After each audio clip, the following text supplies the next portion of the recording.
A first edition, first impression of Charles Dickens' Great Expectations, bound in 3 volumes in the original cloth. I'm Adam Douglas from Peter Harrington, and I'd like to show you this copy of what is in commerce a rare book. There were 1,000 copies printed of the first impression. It was an unusual book in that the book was printed in a long sequence but divided up into 5 impressions or issues, and they were labelled on the title page. The first impression was not marked, so it just says Great Expectations by Charles Dickens in 3 volumes, the volume number, and then the imprint. And the later impressions were marked as 2nd edition, 3rd edition, 4th and 5th edition. They weren't actually separate editions, they were just impressions, but it was thought to encourage sales because it implied that the book had been selling well.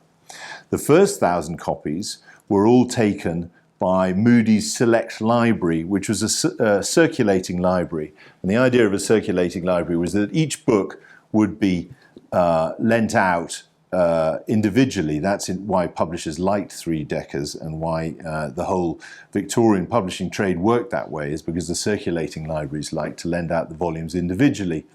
And you can see on the side of the bindings where the labels once were, this where the cloth, the violet wavy cloth, this is the original cloth binding, remains a little brighter where the Moody's label has been removed. And if I show the other volumes, they all have uniform patches where the Moody's Select Library label has been removed.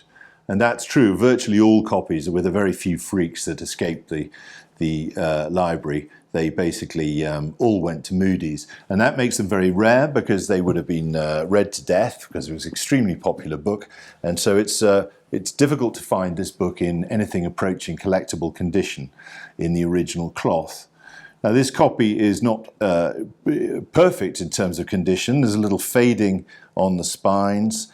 And this first volume here is rather unusual. It's started just as the cloth at the foot of the back joint has just started to split towards the foot. And then at the heel of the spine, there's obviously the cloth was lifting, and rather neatly, some restorer has folded back the cloth to keep it neat there.